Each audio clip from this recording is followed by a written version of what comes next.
Our next speaker, I'm so excited to be able to introduce him. I must make a public admission.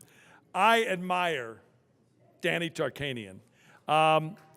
Simply put, anybody that will put themselves and their families and their livelihood on the line for public service, I applaud those people. I admire people like that, and Danny Tarkanian is willing to make that sacrifice. I am so excited. I do a 3-hour focus group all across the state of Nevada every day, 9 till noon. It's heard here on 790 Talk Now, Talk That Rocks.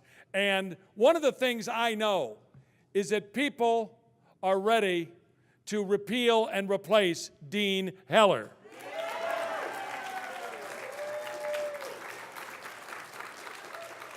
And then you say, well, now, what are people looking for in our next U.S. Senator?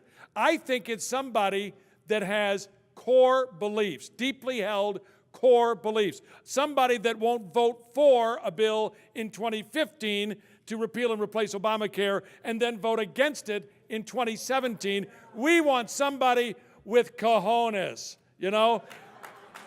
And our next speaker is exactly that. People say, well, why do you want Danny to be elected senator? And, you know, good government and all the other things. I just want to see his beautiful daughter, Ava, working those phone banks again. She is the best phone bank worker I think I've seen. Ladies and gentlemen, here he is, the next senator for the state of Nevada, Danny Tarkanian.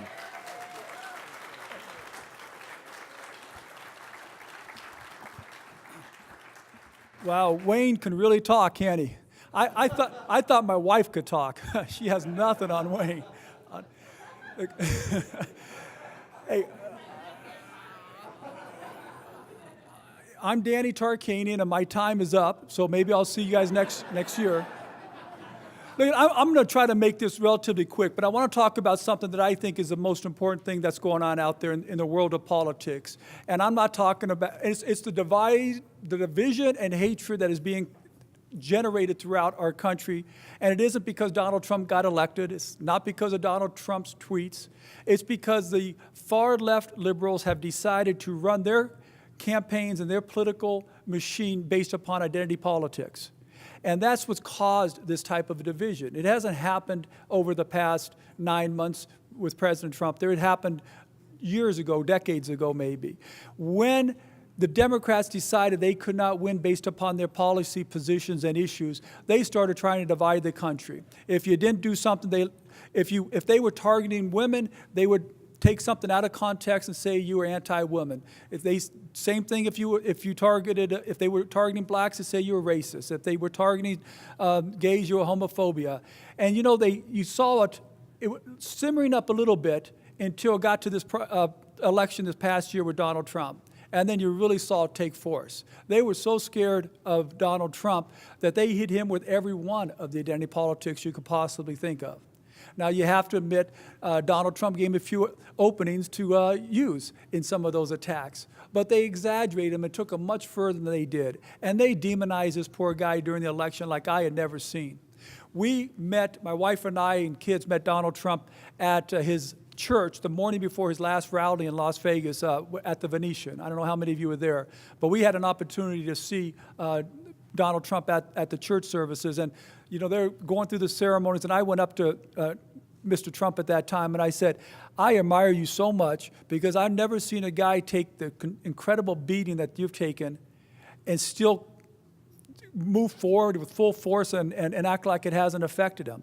Look, in Nevada, you guys saw it here. You saw what the media was doing. Anybody who supported Donald Trump, they were saying your career's over, you're a racist, you're a homophobe, you better disown him right now. And what happened here in Nevada?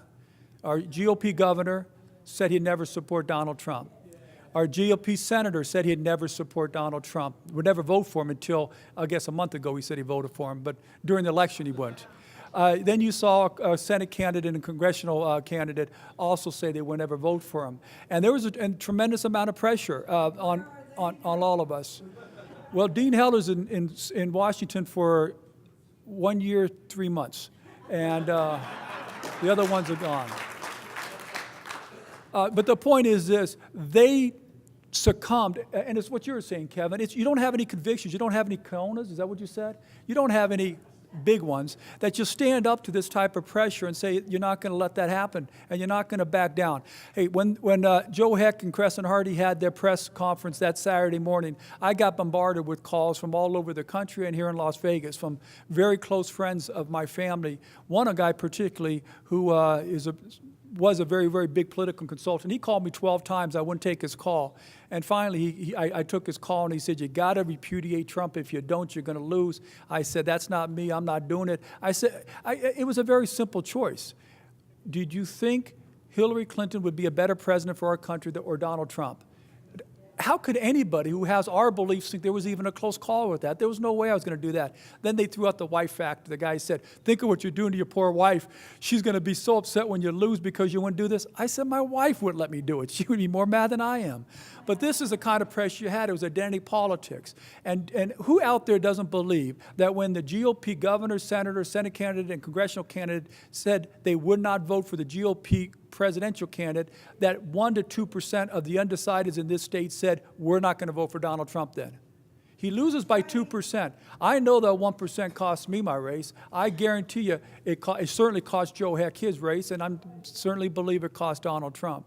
So now let's speed forward. He gets elected, he stuns everybody. And what do you see? I mean, he makes a great inauguration speech, and all they do is rip him for it. They demonize him and say that it was all kinds of, again, identity politics stuff.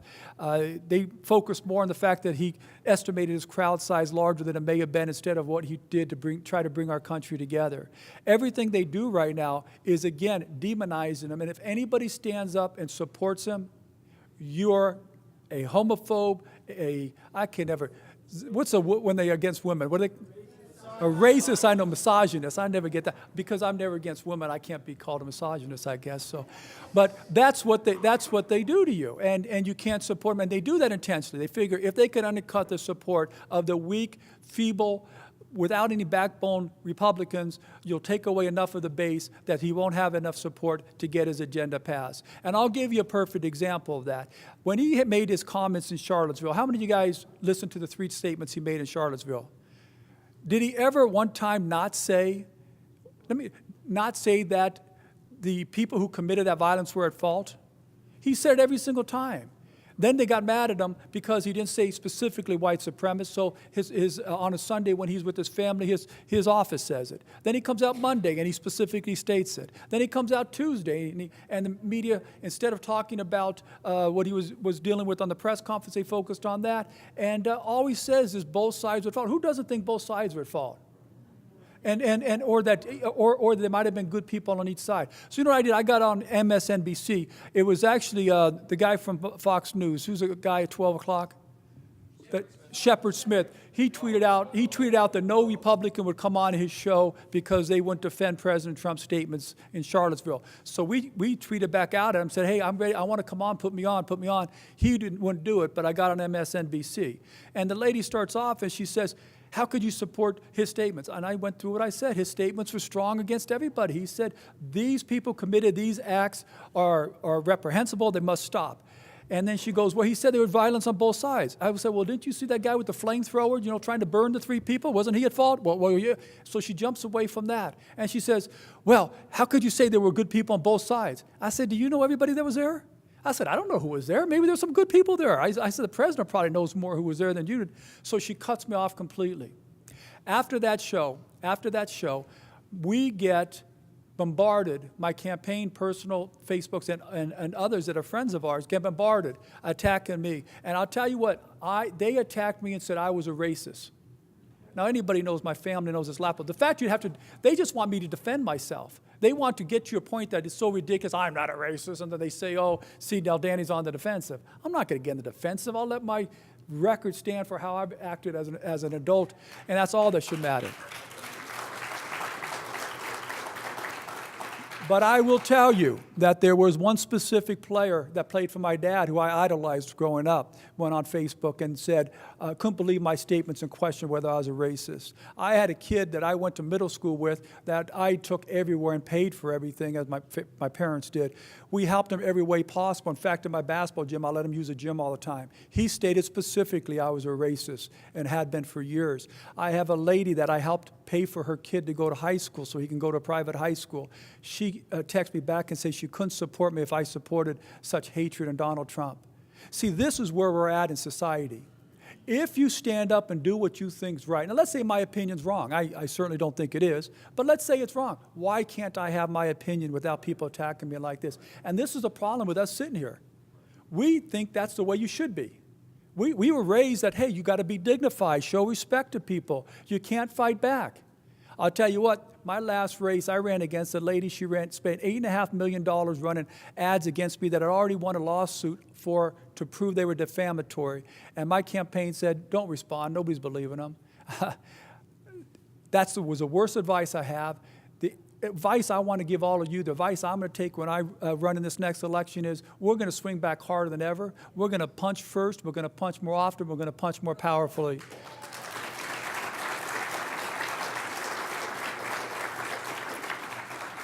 And that is the best lesson we can take from Donald Trump's presidential victory, and it's the best advice we can take if we want to move forward and prosper and succeed as a party.